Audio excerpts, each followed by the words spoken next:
यदि आप navy MR SSR के लिए तैयारी करते हैं तो यह आज का टेस्ट 100 क्वेश्चंस का जीके टेस्ट होने वाला है। तो यह आपके लिए काफ़ी इम्पॉर्टेंट है। यदि आप पहली बार आए हैं तो वीडियो को ज़रूर पूरा देखिए, आपको यहाँ से काफ़ी चीज़ें सीखने को मिलेगी। वीडियो स्किप करने से पहले एक बार पूरी वीडियो को ज़रूर देख ले, उसके बाद यदि अच्छा ना लगे तो वीडियो को आप डिसलाइक कर सकते हैं। तो यह टेस्ट सीरीज काफ़ी इम्पोर्टेंट है। इसके पहले मैंने देखिए इसका पार्ट 1 टेस्ट सीरीज करवा चुका हूं, जो कि ये है पार्ट 1। फिर पार्ट 2 जो साइंस का टेस्ट हुआ था 50 क्वेश्चंस का, फिर मैंने पार्ट 3 फिर जीके 100 क्वेश्चंस का कराया है, और पार्ट 4 मैंने कल ही जो कराया है साइंस का। ये टेस्ट आपके लिए काफ़ी इम्पोर्टेंट है, आपके एग्ज़ाम्स के लिए। ये आपके प्रिपरेशन को बताते हैं कि आपने अभी तक कितना प्रिपरेशन किया है और आपको अभी कितनी प्रिपरेशन की ज़रूरत है। तो इससे अच्छा टेस्ट सीरीज़ आपको एक कंबाइंड मेगा टेस्ट में कहीं नहीं मिलने वाला, और इस चैनल से अच्छा प्रिपरेशन आपको कहीं नहीं मिलने वाला है। तो चलिए आज का टेस्ट सीरीज स्टार्ट करते हैं। बस आपको लास्ट में ज़रूर कमेंट करके अपना मार्क्स बताना है, और आप चैनल पे पहली बार आए हैं तो चैनल को ज़रूर सब्सक्राइब कर दीजिएगा और बेल आइकन प्रेस कर दीजिएगा। तो चलिए पहला क्वेश्चन से आज की शुरुआत करते हैं। तो पहला क्वेश्चन देखिए, निम्नलिखित में से किस खिलाड़ी को हॉकी का जादूगर कहा जाता है? तो किस खिलाड़ी को हॉकी का जादूगर कहा जाता है? असलम शेर खान को, मेजर ध्यानचंद को, बलबीर सिंह को, या रूप सिंह को? तो देखिए हॉकी का जादूगर किसको कहा जाता है? तो हॉकी का जादूगर मेजर ध्यानचंद को कहा जाता है। यह ओलंपिक में स्वर्ण पदक जीतने वाले 1928 टीम के 1928 में जब हॉकी में जीते थे स्वर्ण पदक, तो उसका टीम के यह हिस्सा रहे थे। और उनकी जन्म तिथि पर 29 अगस्त को भारत में खेल दिवस मनाया जाता है। तो यहाँ से ये 3 क्वेश्चन पूछे जा सकते हैं आपके एग्जाम्स में। चलिए आगे बढ़ते हैं। दादा के नाम से किन्हें जाना जाता है? मेजर ध्यानचंद, रूप सिंह, केडी सिंह, या उधम सिंह? तो देखिए दादा के नाम से किससे जाना जाता है? सेम चीज़, ध्यानचंद को फुटबॉल में पेले और क्रिकेट में ब्रैडमैन के समतुल्य माना जाता है। किसमें? ध्यानचंद को फुटबॉल में पेले और क्रिकेट में बैटमैन के सकता है। इन्हें दादा के नाम से भी जाना जाता है, मेजर ध्यानचंद को। इनके 29 अगस्त इनके जन्म दिवस पर खेल दिवस मनाया जाता है। 1928 ईस्वी में ओलंपिक विजेता में यह उनके सदस्य थे। मैं बार बार बता रहा हूँ कि आपको इस वीडियो से याद हो जाए। नेक्स्ट है, फुटबॉल में ब्लैक पर्ल के नाम से किसे जाना जाता है? तो फुटबॉल में ब्लैक पर्ल के नाम से किसे जाना जाता है?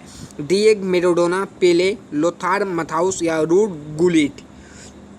तो देखिए पर्ल ब्लैक यानी काला मोती कहा जाता है। ब्लैक पर्ल मतलब होता है काला मोती, और यह पेले को जाना जाता है। चूँकि काला मोती यदा कदा ही देखने में आता है, मतलब बहुत कम देखने को मिलता है, इसीलिए यह एक उत्कृष्ट प्रदर्शन करने वाले ब्लैक पर्ल कहकर पुकारा गया है। मतलब ऐसे खिलाड़ी बहुत कम ही दिखाई देते हैं। चलिए, और ये ब्राज़ील के खिलाड़ी है, ये भी याद रखिएगा। नेक्स्ट क्वेश्चन है, उड़न परी उपनाम से कौन सा भारतीय महिला एथलीट जानी जाती है? तो उड़न परी के नाम से कौन जाना जाता है? PT Usha, Saini Abraham, CKM बिना मोल, या सुनीता रानी? तो देखिए पीटी उषा को जाना जाता है। पीटी उषा का पूरा नाम आपको पता है? नहीं पता है तो जान लीजिए, पिला उलकडी थेके पराम्बिल उषा। इनका जन्म हुआ था 20 मई 1964 को, जो कि उतना इम्पोर्टेंट नहीं है। ये एक एथलीट है, 1978 में एथलीट ज्वाइन की थी। बस याद रखिए ये एक एथलीट है, और इन्हें गोल्डन गर्ल के नाम से भी जाना जाता है। पयोली एक्सप्रेस भी इनको कहा जाता है। चलिए आगे बढ़ते हैं। रावलपिंडी एक्सप्रेस कौन कहलाता है? तो रावलपिंडी एक्सप्रेस के नाम से कौन जाना जाता है? राहुल द्रविड़, इमरान खान, सचिन तेंदुलकर, या शोएब अख्तर? तो रावलपिंडी के नाम से कौन जाना जाता है? तो शोएब अख्तर जो पाकिस्तान के क्रिकेटर है, उसको रावलपिंडी एक्सप्रेस के नाम से जाना जाता है। अपने ज़माने में यह एक तेज गेंदबाज थे। चलिए नेक्स्ट क्वेश्चन की तरफ बढ़ते हैं। क्रिकेट खिलाड़ियों के मध्य हॉलीवुड के नाम से कौन प्रसिद्ध है? तो क्रिकेट खिलाड़ियों के मध्य हॉलीवुड के नाम से कौन प्रसिद्ध है? जैक कैलिस पहला ऑप्शन, दूसरा, तीसरा भी, चौथा दिखाते हैं। लार्स क्लूंजर, शेन वॉर्न, या वसीम अकरम? तो देखिए कौन प्रसिद्ध है? शेन वॉर्न जो है ऑस्ट्रेलिया के पूर्व क्रिकेटर है, इनको हॉलीवुड के नाम से भी प्रसिद्ध है।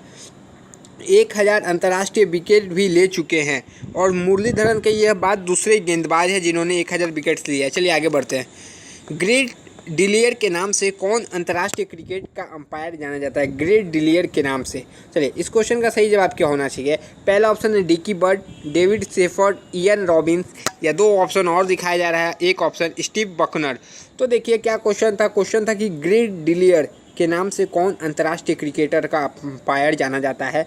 तो स्टीव बकनर जाने जाते हैं। नेक्स्ट क्वेश्चन की तरफ बढ़ते हैं। सब क्वेश्चन इजी आपको नहीं मिलने वाला है, पेपर के लेवल को बहुत अच्छे से रखा गया है।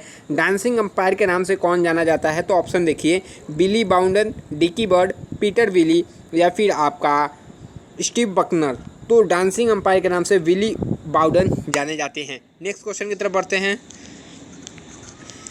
बॉम्बे बॉम्बर किस अंतर्राष्ट्रीय क्रिकेटर का उपनाम है? बॉम्बे बॉम्बर। चलिए, राहुल द्रविड़, सचिन तेंदुलकर, विनोद कांबली और सौरभ गांगुली।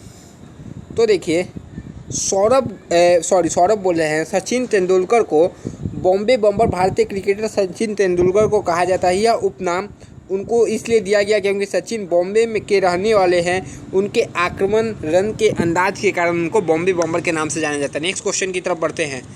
लिटिल मास्टर के नाम से कौन भारतीय क्रिकेटर खिलाड़ी जानी जाती है? लिटिल मास्टर सचिन तेंदुलकर, विनोद कांबली, सुनील गावस्कर या मोहिंदर अमरनाथ। तो आपको पता होगा सुनील गावस्कर को लिटिल मास्टर के नाम से भी जाना जाता है और सुनील गावस्कर को सौरभ गांगुली, सचिन तेंदुलकर अपने आइडियल मानते हैं, याद रखिएगा। चलिए आगे बढ़ते हैं।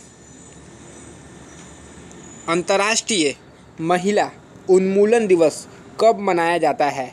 तो चलिए इस क्वेश्चन का सही जवाब क्या होना चाहिए? पहला ऑप्शन देखें 10 नवंबर, दूसरा ऑप्शन देखें 1 नवंबर, 25 नवंबर या फिर 16 नवंबर। तो अंतर्राष्ट्रीय क्या पूछा है आपसे? अंतर्राष्ट्रीय महिला हिंसा उन्मूलन दिवस कब मनाया जाता है? तो देखिए इस क्वेश्चन का सही जवाब क्या हो जाएगा? तो अंतर्राष्ट्रीय महिला हिंसा उन्मूलन दिवस जो है वो 25 नवंबर को मनाया जाता है। अंतर्राष्ट्रीय महिला हिंसा उन्मूलन दिवस 25 नवंबर को मनाया जाता है। यह दिवस विश्व में महिलाओं के खिलाफ हो रही हिंसा को रोकने के लिए मनाया जाता है। चलिए आगे बढ़ते हैं। विश्व उपभोक्ता अधिकार दिवस कब मनाया जाता है? 15 मार्च, 18 अप्रैल, 27 सितंबर या 10 दिसंबर। तो विश्व उपभोक्ता कब मनाया जाता है उपभोक्ता अधिकार दिवस? तो हर साल 15 मार्च को विश्व उपभोक्ता दिवस मनाया जाता है। यह दिवस पूरी दुनिया में उपभोक्ताओं के अधिकारों के संरक्षण के प्रति एकजुटता और उनके अधिकारों को प्रदर्शित करने के लिए मनाया जाता है। और इसका यदि शुरुआत पूछा जाए तो 1983 ईस्वी में इसका शुरुआत हुआ था। चलिए आगे बढ़ते हैं। नेक्स्ट क्वेश्चन की तरफ बढ़ते हैं। तो नेक्स्ट है विश्व डाक दिवस वर्ल्ड पोस्टल डे कब मनाया जाता है? 21 मार्च, 4 अक्टूबर, 9 अक्टूबर या 16 अक्टूबर। तो याद रखिए जो वर्ल्ड पोस्टल डे है वो 9 अक्टूबर को मनाया जाता है। कब? 9 अक्टूबर को। चलिए आगे बढ़ते हैं। नेक्स्ट क्वेश्चन है विश्व डिजिटिफिकेशन उन्मूलन दिवस कब मनाया जाता है? 4 मई, 17 जून, 14 अगस्त या 3 अक्टूबर। तो विश्व डिजिटिफिकेशन डे मनाया जाता है 17 जून को। आगे बढ़ते हैं। नेक्स्ट क्वेश्चन है निम्नलिखित में से कौन सा दिन यूनिसेफ दिवस के रूप में मनाया जाता है? 9 अक्टूबर, 14 अक्टूबर, 10 दिसंबर, 11 दिसंबर। तो कब मनाया जाता है? 11 दिसंबर को यूनिसेफ डे के रूप में मनाया जाता है। चलिए आगे बढ़ते हैं। संयुक्त राष्ट्र संघ द्वारा हर वर्ष 2 अक्टूबर को घोषित कर दिया गया है। तो संयुक्त राष्ट्र संघ द्वारा हर वर्ष 2 अक्टूबर को क्या घोषित किया गया है? अंतर्राष्ट्रीय अहिंसा, अंतर्राष्ट्रीय विरासत, अंतर्राष्ट्रीय नैतिक मूल्य दिवस, अंतर्राष्ट्रीय आतंक विरोधी दिवस। तो इसका सही जवाब होगा अंतर्राष्ट्रीय अहिंसा दिवस मनाया जाता है गांधी जी के जन्म अवसर पर, याद रखिएगा। आगे बढ़ते हैं। नेक्स्ट क्वेश्चन है यूनेस्को ने निम्नलिखित में से किस देश को अंतर्राष्ट्रीय साक्षरता दिवस के रूप में मनाने के लिए बनाया है? तो इसका सही जवाब होगा 8 सितंबर, 18 सितंबर, 18 अक्टूबर या 8 अक्टूबर। तो इसका सही जवाब 8 सितंबर हो जाएगा। चलिए आगे बढ़ते हैं। नेक्स्ट है विश्व आर्द्र भूमि दिवस किस दिन को मनाया जाता है? 2 फरवरी, 2 मार्च, 22 मार्च, 22 मई। तो विश्व आर्द्र भूमि दिवस 2 फरवरी को मनाया जाता है। आगे बढ़ते हैं। अंतर्राष्ट्रीय साक्षरता दिवस कब मनाया जाता है? चलिए ऑप्शन दिखाते हैं। अंतर्राष्ट्रीय साक्षरता दिवस 28 मार्च, 18 सितंबर, 8 सितंबर या 18 मार्च। तो अंतर्राष्ट्रीय साक्षरता दिवस कब मनाया जाता है? तो बेसिकली इस क्वेश्चन का सही जवाब क्या हो जाएगा?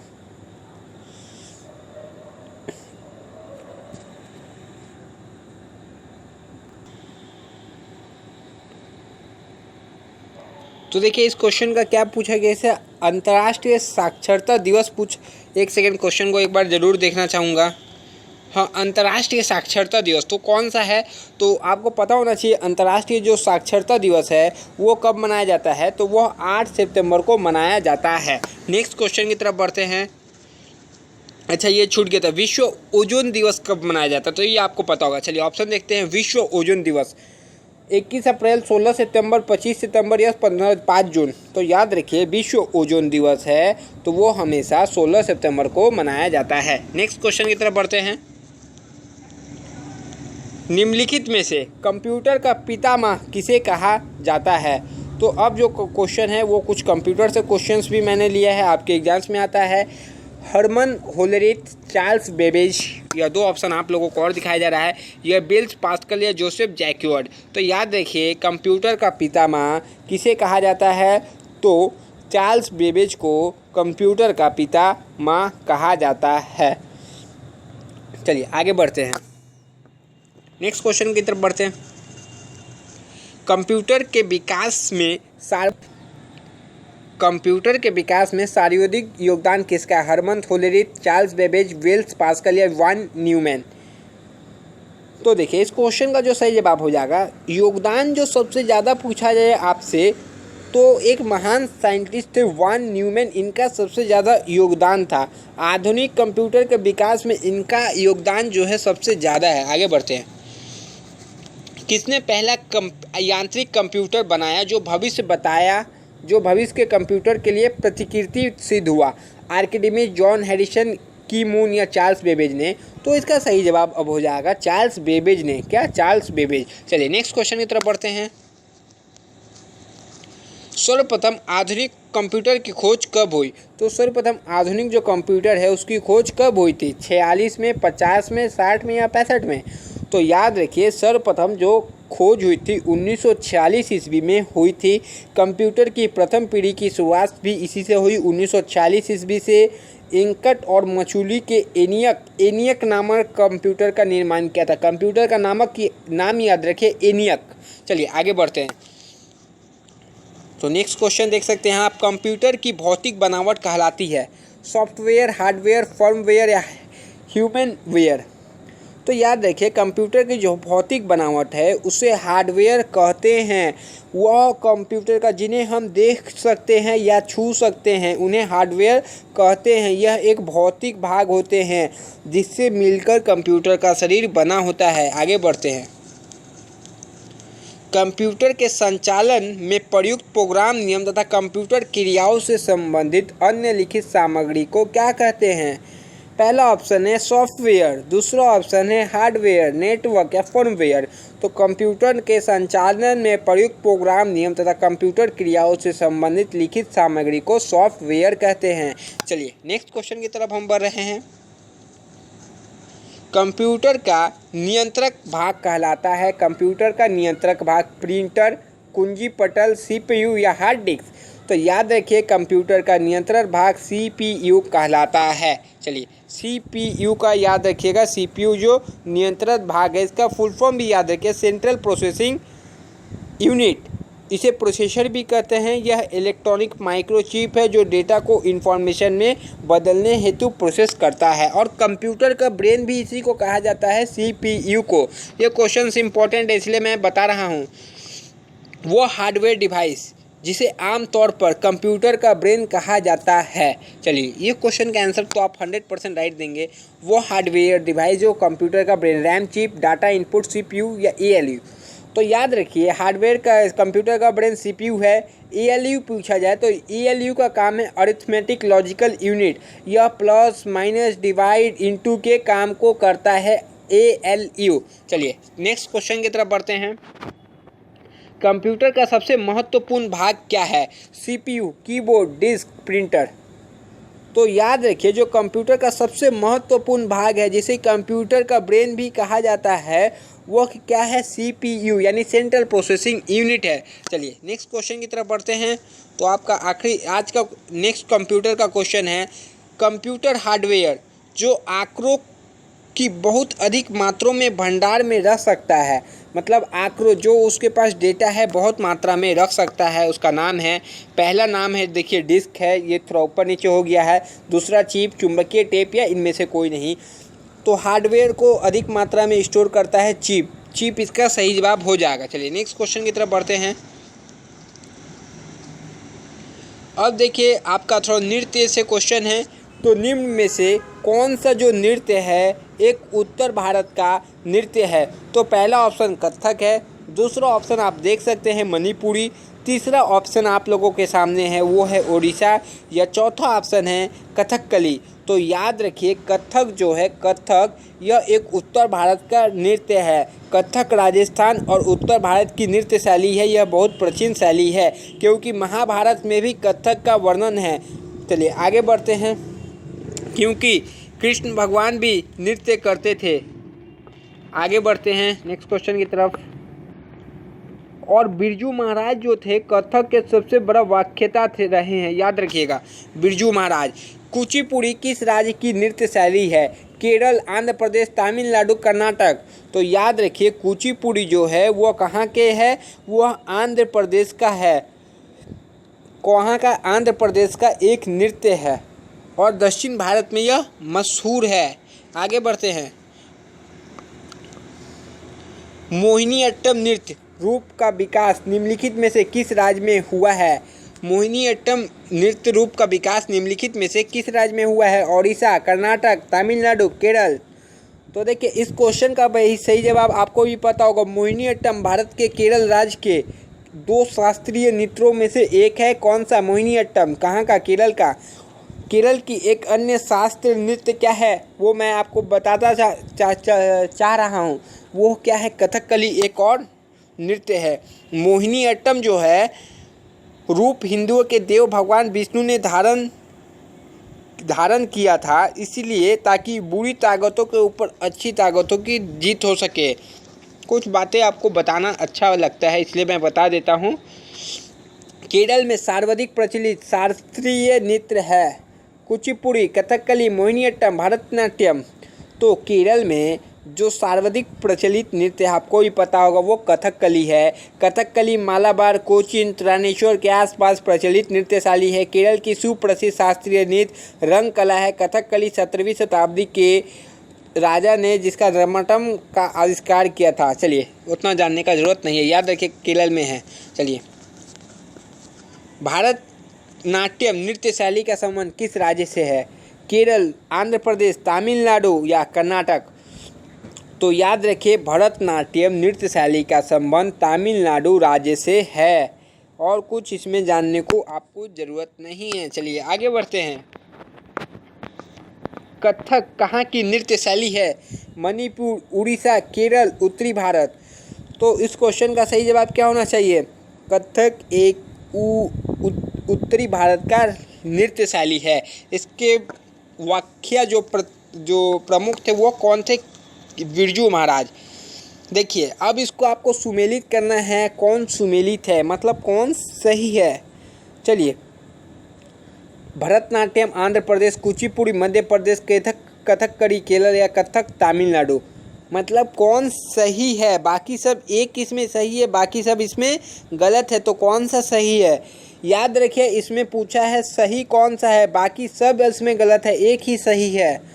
तो वो कौन सा सही है? कथकली जो केरल का है, आपको बाकी पता होगा। कुचिपुड़ी आंध्र प्रदेश, भरतनाट्यम मैंने अभी बताया था, कथक भी मैंने बता दिया है, उत्तरी भारत का लोक नृत्य है। भरतनाट्यम में मैंने ऊपर आपको तमिलनाडु बताया है। तो देखिए 4 लोक नृत्य यहाँ से कैचअप हो गया है आप लोगों के। शास्त्रीय नृत्य सॉरी, निम्नलिखित में से कौन सुमेलित नहीं है? भरतनाट्यम तमिलनाडु, कथकली कर्नाटक, उड़ीसा ओडिसी, कुचिपुड़ी आंध्र प्रदेश। देखिए ये क्वेश्चन भी वैसा ही है, सुमेलित नहीं है, मतलब इसमें 3 सही दिया हुआ है, एक गलत दिया हुआ है। तो याद रखिए कथकली कर्नाटक का नहीं है, कथकली केरल का है। ओडिशा, ओडिसी, कुचिपुड़ी आंध्र प्रदेश, भरतनाट्यम तमिलनाडु। तो आपको याद हो चुका होगा ये सब। नेक्स्ट क्वेश्चन की तरफ बढ़ते हैं। अब सूची 1 को सूची 2 में सुमेलित करना है। सूची 1 आपको दिया हुआ है, सूची 2 मैं आपको को दिखा रहा हूँ। थोड़ा सा इसमें देखने में आपको दिक्कत होगा पर आप ट्राई कीजिएगा ज़रूर। सूची 1 और 2 को सुमेलित करना है आपको। भरतनाट्यम, कुचिपुड़ी, कथकली, ओडिशा। तो आपको बस यहाँ पर ही राज्य मिला लेना है। तो यह क्वेश्चन मैंने अभी ऊपर भी कराया तो आप मिला सकते हैं। जैसे भरतनाट्यम क्या है, भरतनाट्यम का तमिलनाडु, कुचिपुड़ी का आंध्र प्रदेश, कथकली का केरल, ओडिशा का ओडिसी। मतलब ए का 1, बी का 2, सी का 3 या डी का 4। देखिए आप लोगों में से किसका किसका सही हुआ। तो इसका सही जवाब ऑप्शन डी हो जाएगा। नेक्स्ट क्वेश्चन की तरफ बढ़ते हैं। सूची 1 को सूची 2 में सुमेलित कीजिए। सेम है आपको। देखिए मैं इसमें डायरेक्ट ऑप्शन से बता देता हूँ। भरतनाट्यम, कथकली, कुचिपुड़ी। तो आपको तीनों का राज्य याद रहना चाहिए। याद रखिए भरतनाट्यम कहाँ का है, तमिलनाडु का है। कथकली कहाँ का है, केरल का है। कुचिपुड़ी कहाँ का, आंध्र प्रदेश का है। और जो ऑप्शन आपको सही लगे देख लीजिएगा।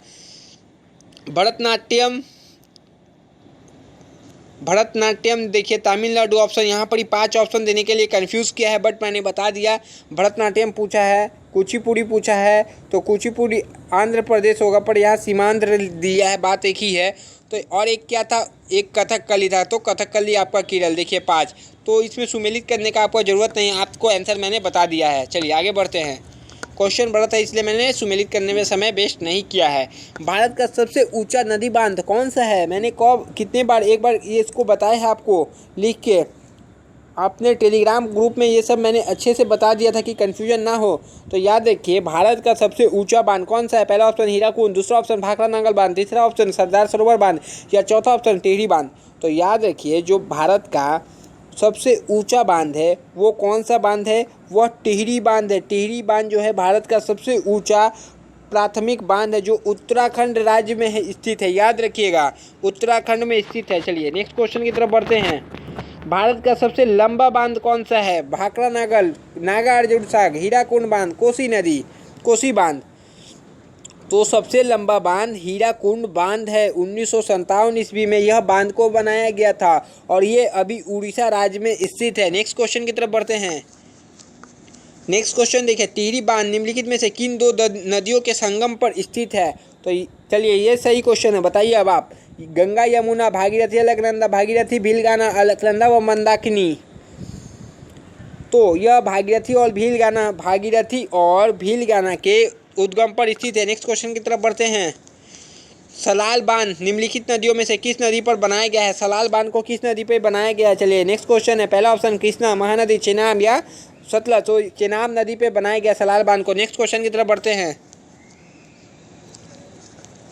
नेक्स्ट क्वेश्चन देखिएगा। नेक्स्ट क्वेश्चन है हीराकुंड बांध किस राज्य में स्थित है? तो मैंने ऊपर भी बताया है उड़ीसा, झारखंड, उत्तर प्रदेश, पश्चिम बंगाल। तो हीराकुंड बांध आपके उड़ीसा राज्य में स्थित है। भारत का सबसे लंबा बांध है हीराकुंड बांध। नेक्स्ट क्वेश्चन की तरफ बढ़ते हैं। रानी लक्ष्मीबाई बांध कहाँ अवस्थित है? तो रानी लक्ष्मीबाई बांध कहाँ स्थित है? बेतवा नदी पर, केन नदी पर, रिहंद नदी पर, टोस नदी पर। यह क्वेश्चन से आप लोग बहुत चक्का हो गए होंगे कि ये बांध मैंने पढ़ा ही नहीं है, इसलिए तो मैंने क्वेश्चन डाला। पढ़ा नहीं है इसलिए आपके लिए डाला है। तो यह बेतवा नदी पर स्थित है। बेतवा नदी पर स्थित है रानी लक्ष्मीबाई बांध, याद रखिएगा। चलिए नेक्स्ट क्वेश्चन की तरफ बढ़ते हैं। मेट्टूर बांध अवस्थित है। मेट्टूर बांध कहाँ पर अवस्थित है? पहला ऑप्शन है केरल, दूसरा ऑप्शन है आपको क्या बताया गया, दूसरा कर्नाटक या फिर तमिलनाडु या चौथा ऑप्शन उड़ीसा है। तो मेट्टूर बांध जो स्थित है तमिलनाडु में स्थित है। मेट्टूर बांध कहाँ? तमिलनाडु में स्थित है। मेट्टूर तमिलनाडु के पूरे राज्य में सबसे बड़े बांधों में से एक है और यह कावेरी नदी के एक कंठ में बनाया गया है। कावेरी एक बहुत तेज से बहने वाली नदी का नाम है, आपको भी पता होगा। चलिए आगे बढ़ते हैं। देखिए उससे पहले आप लोगों ने अभी तक चैनल को सब्सक्राइब नहीं किया तो चैनल को सब्सक्राइब कर बेल आइकॉन प्रेस कर दीजिएगा, जिससे आप डेली वीडियो का नोटिफिकेशन पा सके और अपने नेवी एमआर एग्जाम क्रैक करने में सबसे ज़्यादा हेल्प करने वाली चैनल यही रहेगी पूरे यूट्यूब में, याद रखिएगा। चलिए आगे बढ़ते हैं। कोयना बांध स्थित है। कोयना बांध कहाँ स्थित है? गुजरात में, महाराष्ट्र में, कर्नाटक में या मध्य प्रदेश में? याद रखिए कोयना बांध कहाँ पर स्थित है? तो कोयना बांध महाराष्ट्र में स्थित है। महाराष्ट्र में 1863 ईस्वी में इसको बनाया गया था। 1863 ईस्वी में कोयना बांध को बनाया गया था और ये कोयना नदी पर स्थित है, याद रखिएगा ये भी। चलिए आगे बढ़ते हैं। अलमाटी बांध किस नदी पर स्थित है? तो अलमाटी जो बांध है वह किस नदी पर स्थित है? चलिए इस क्वेश्चन को सही जवाब बताइएगा। ये सब क्वेश्चन मैंने महाकुंभ सीरीज में आपको कराया हुआ है। कावेरी, सेलेरू, तुंगभद्रा या कृष्णा? तो याद रखिएगा अलमात्री बांध जो कृष्णा नदी पर स्थित है। चलिए आगे बढ़ते हैं। हीराकुंड बांध किस नदी पर स्थित है? तो हीराकुंड जो बांध है किस नदी पर? पहला ऑप्शन है दामोदर। दूसरा तीसरा ऑप्शन देखिए, हीराकुंड बांध किस नदी पर स्थित है? बराकर, हुगली, महानदी। तो याद रखिए हीराकुंड बांध किस नदी पर स्थित है? भारत का सबसे लंबा बांध है। याद रखिए, मैं बार बार बोल रहा हूँ कि आपके दिमाग में छप जाना चाहिए। इसका निर्माण कब हुआ था? 1957 में इसका निर्माण हुआ था। भारत आज़ाद कब हुआ था? 1947।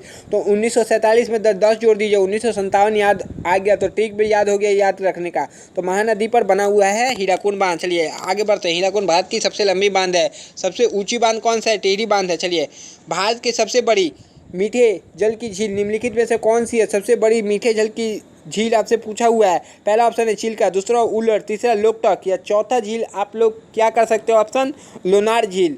तो चलिए, भारत की सबसे बड़ी मीठे पानी की झील कौन सी है? तो याद रखिए, भारत के सबसे मीठे पानी की झील जो कि उलर झील है। उलर झील कहाँ पर स्थित है? ये भी क्वेश्चन आ सकता है। तो उलर झील जम्मू कश्मीर राज्य में स्थित है। नेक्स्ट क्वेश्चन की तरफ चलते हैं। उत्तरी पूर्वी भारत की सबसे बड़ी मीठे झील लोकटक किस राज्य में स्थित है? लोकटक किस राज्य में? तो याद रखिए, उत्तरी भारत की सबसे बड़ी मीठे पानी की झील लोकटक झील किस राज्य में? मेघालय, मणिपुर, मिजोरम या त्रिपुरा? तो यह मणिपुर में स्थित है उत्तरी भारत की सबसे बड़ी झील लोकटक झील। चलिए आगे बढ़ते हैं। तो आगे का क्वेश्चन है, उमियम झील किस राज्य में स्थित है? तो उमियम जो झील है वह किस राज्य में स्थित है? पहला ऑप्शन है मणिपुर, दूसरा ऑप्शन है मिजोरम, मेघालय या त्रिपुरा। तो यह मेघालय राज्य में स्थित है। नेक्स्ट क्वेश्चन की तरफ बढ़ते हैं। प्रसिद्ध लैंगून झील चिल्का किस राज्य में स्थित है? पश्चिम बंगाल, आंध्र प्रदेश, उड़ीसा, तमिलनाडु। तो यह क्वेश्चन में ज़्यादा समय नहीं लगना चाहिए। तो प्रसिद्ध झील यह उड़ीसा राज्य में स्थित है। कहाँ? उड़ीसा राज्य में भारत की सबसे बड़ी एवं विश्व की दूसरी सबसे बड़ी समुद्री झील है। भारत की सबसे बड़ी झील एवं विश्व की दूसरी सबसे बड़ी समुद्री झील है और यह नाशपाती के आकार की है। 70 किलोमीटर लंबा तथा 30 किलोमीटर चौड़ी यह झील है। नेक्स्ट क्वेश्चन की तरफ बढ़ते हैं। नेक्स्ट क्वेश्चन क्या है? नेक्स्ट क्वेश्चन है, भारत में ताजे पानी जल की सबसे बड़ी झील उलर किस राज्य में स्थित है? हिमाचल प्रदेश, उत्तराखंड, उत्तर प्रदेश, जम्मू कश्मीर। तो देखिए, मुझे भी नहीं पता था कि ऊपर वाले क्वेश्चन क्या नीचे आ सकते हैं, इसलिए मैंने गलती से उसका आंसर आपको बता दिया था कि उलर झील किस राज्य में स्थित है। तो जम्मू कश्मीर। मुझे भी नहीं पता नेक्स्ट आने वाला क्वेश्चन क्या है, वरना मैं आपको ये आंसर पहले नहीं बताने वाला था। चलिए नेक्स्ट क्वेश्चन, लोनार झील। लोनार झील आपसे पूछा गया, लोनार झील किस राज्य में स्थित है? ओडिशा, राजस्थान, महाराष्ट्र या उत्तराखंड। तो याद रखिए, जो लोनार झील है वो किस राज्य में स्थित है? तो लोनार झील आपका किस राज्य में स्थित है? लोनार झील महाराष्ट्र में स्थित है।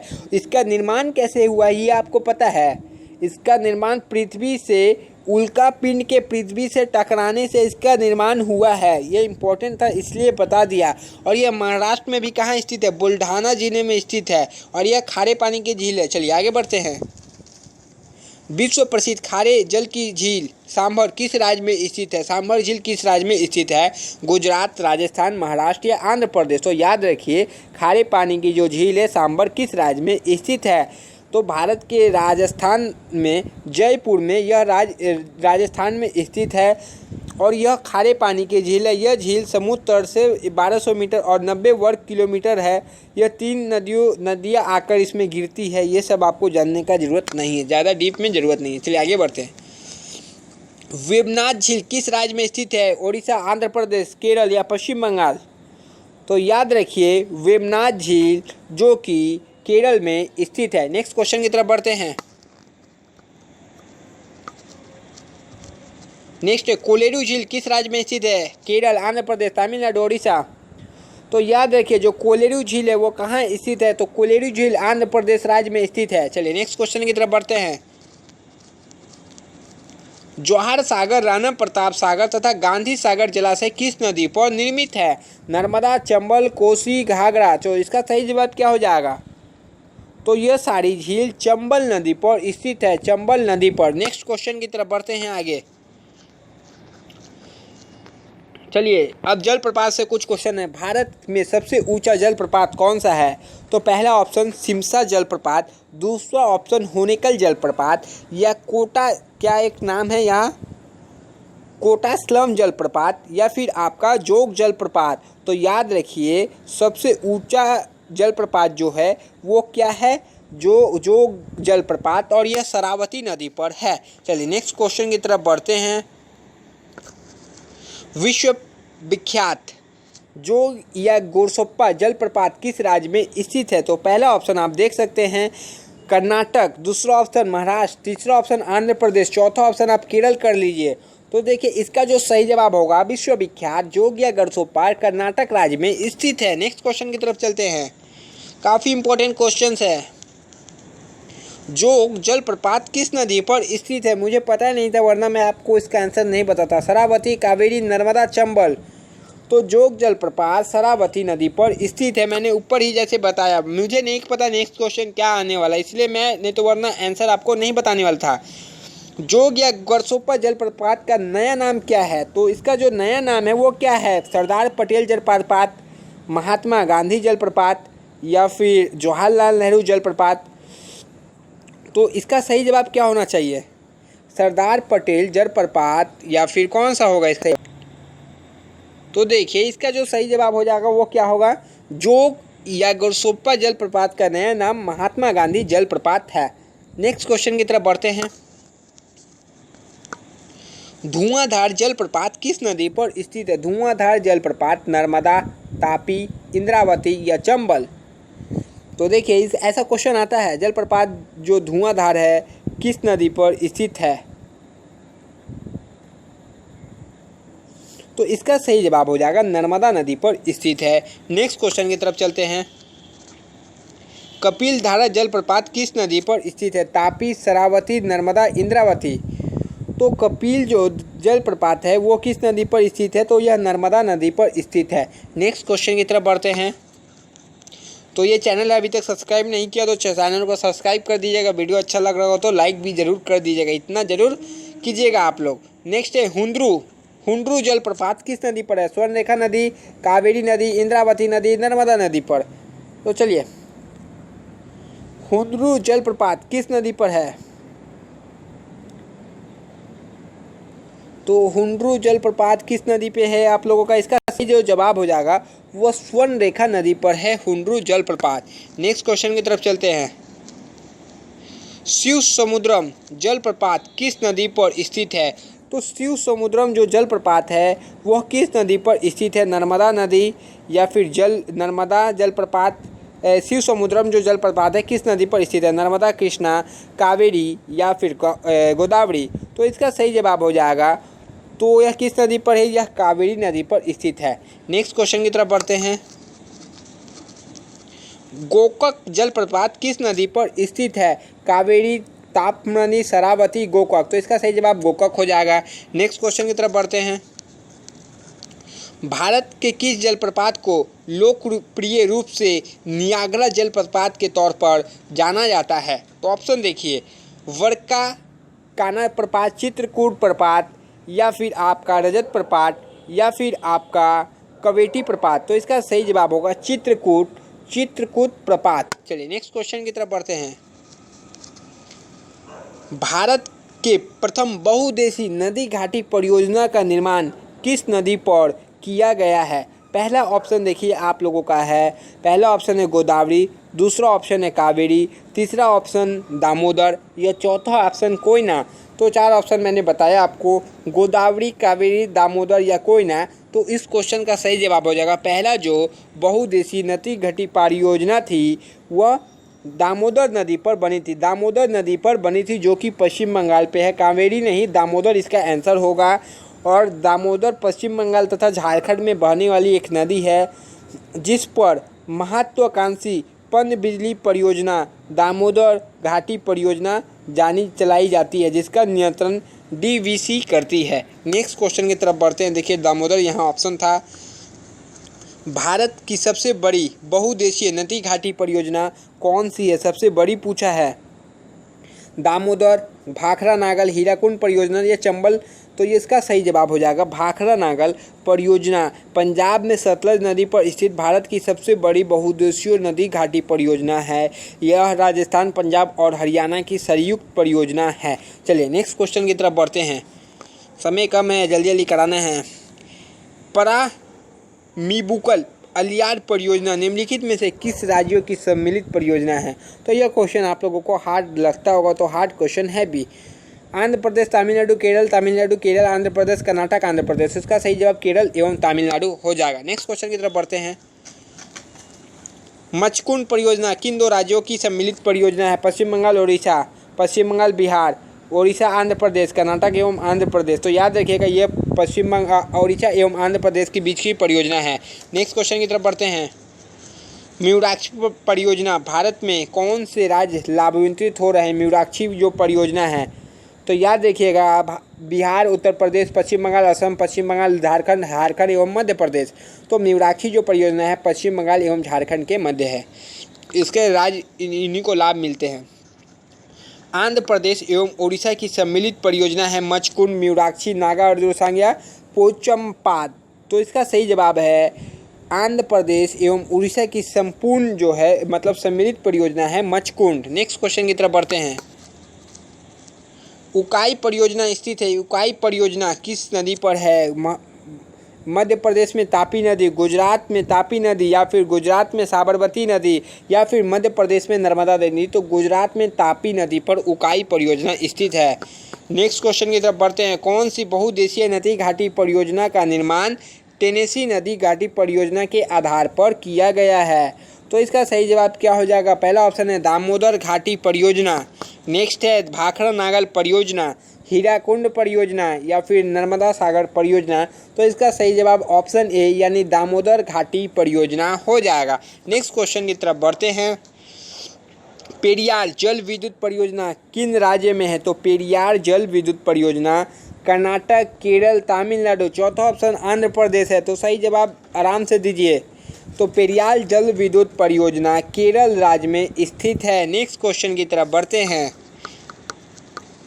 सरदार सरोवर परियोजना किस नदी पर है? ताप्ती, गोदावरी, नर्मदा, कृष्णा। तो याद रखिए सरदार सरोवर परियोजना नर्मदा नदी पर स्थित है, याद रखिएगा।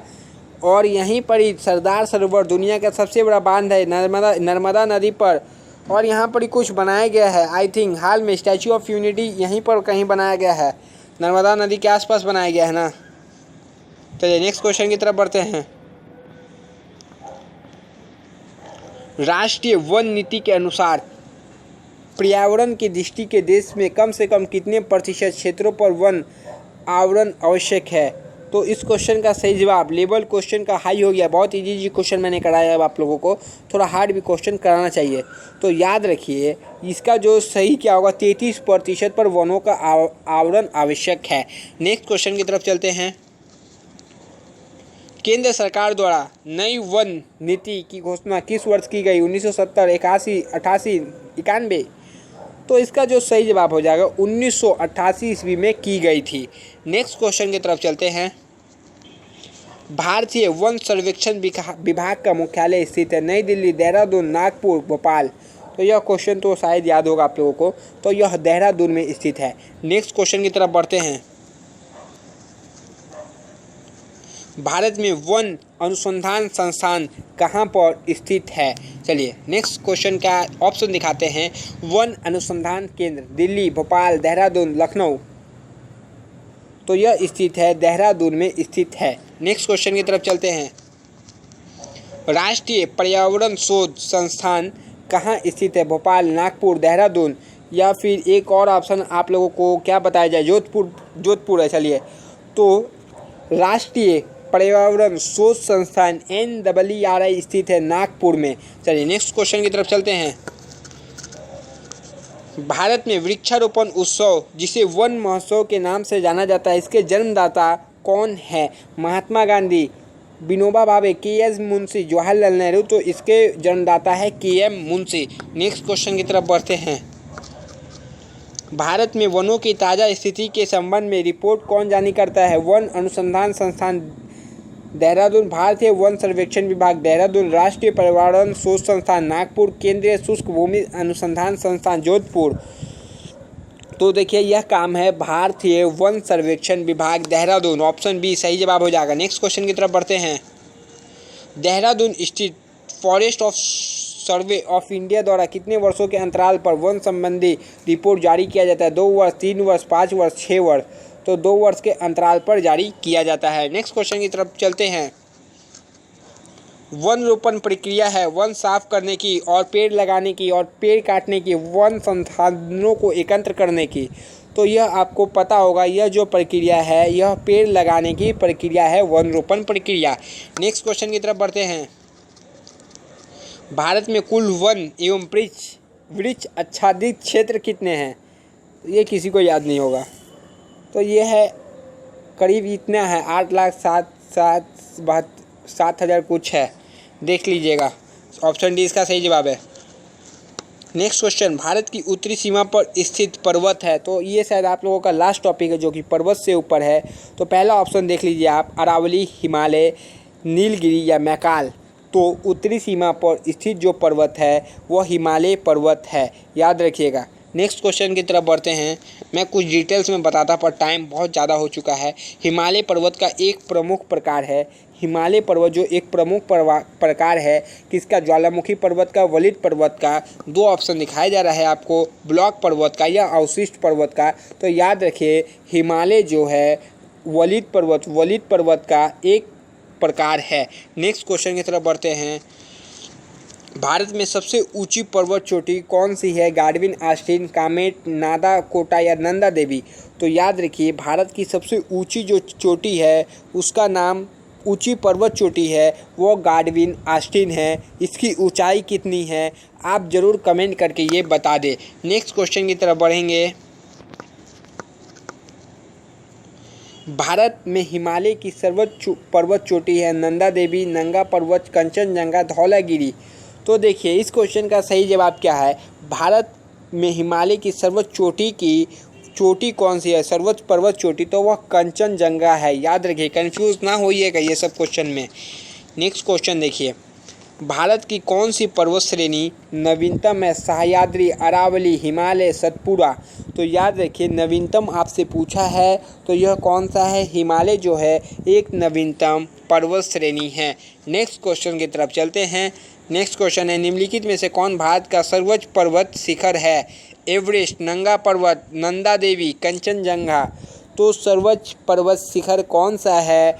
एवरेस्ट नहीं है, नंगा पर्वत नहीं है, नंगा देवी नहीं है, कंचनजंगा है। नेक्स्ट क्वेश्चन की तरफ बढ़ते हैं। निम्नलिखित में से कौन सी हिमालय की पर्वत चोटी असम राज्य में स्थित है? नंदा देवी, नमचा बरवा, धौलागिरी, कंचनजंगा। तो देखिए नमचा बरवा जो है वो कहाँ स्थित है? वो आपका हिमालय चोटी असम राज्य में स्थित है, नमचा बरवा। नेक्स्ट क्वेश्चन की तरफ बढ़ते हैं। हिमालय की उत्पत्ति किस भूसन्निधि से हुई है? तो हिमालय की उत्पत्ति किस भूसन्निधि से हुई है? तेथिस, इडो ब्रह्मा, शिवालिक या गोदावरी। तो इसका तेथिस से हुई है। तेथिस नामक सागर था गोंडवाना लैंड और लैरोशिया के मध्य स्थित एक सागर के रूप में कलित था और एक छिछला सागर था। चलिए आगे बताते हैं क्वेश्चन, टाइम बहुत ज़्यादा हो चुका है, उतना डीप में बताना अभी सही नहीं है। हिमालय का पाद प्रदेश निम्न में से किस नाम से जाना जाता है?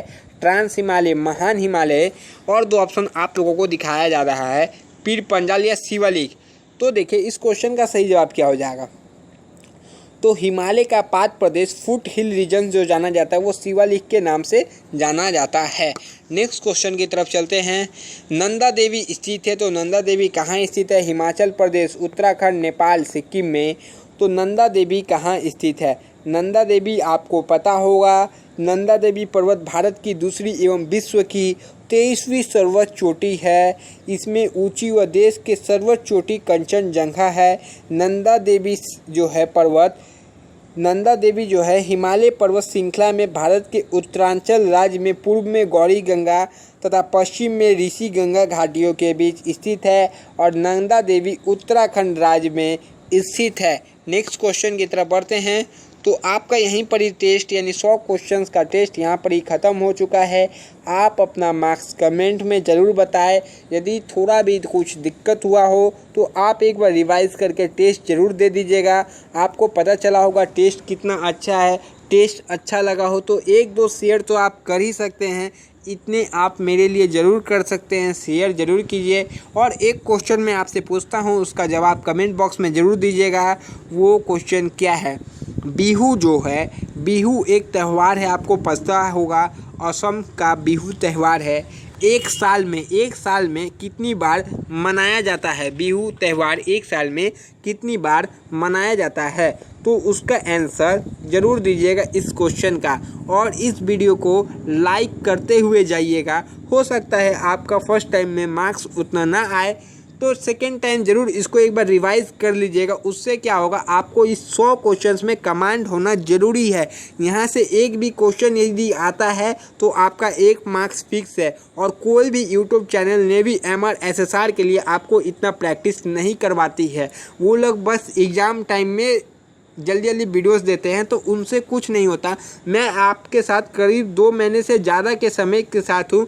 जो स्टूडेंट्स मेरे साथ है इतने दिन से, उनका आप तैयारी का लेवल बहुत ही अलग हो चुका है। वो लोग अभी स्कोर कर सकते हैं 25 में 20 प्लस 22 प्लस स्कोर करने वाले भी बंदे हैं हमारे साथ।